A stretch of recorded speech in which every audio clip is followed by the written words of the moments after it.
का तर कुटुंबाचा उदरनिर्वाहासाठी मला गाव सोडणं किंवा काम करणं आवश्यक होतं.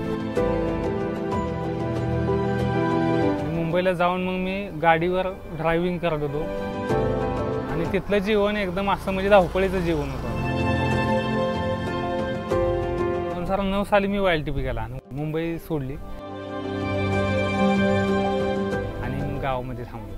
आणि गावामध्ये मग शेती करत जे बाकीचे काय आपण समाजासाठी करू शकतो.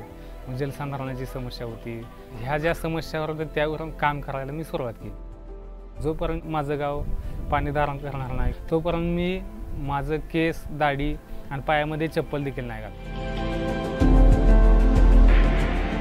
चांगलं करतो त्यामुळे मला पण अभिमान वाटतो त्याचा. जे आमचा जो वीक पॉईंट होता, प्लस पॉईंट कसा होईल, म्हणजे जी आपली वॉटर बँक आहे ती वॉटर बँक गावानं आपल्या अर्टाबलिंग संस्थेच्या मदतीनं खूप मजबूत बनवली. आता 2019 साली महाराष्ट्रामध्ये प्रचंड दुष्काळाला सामोरं जायला लागलं.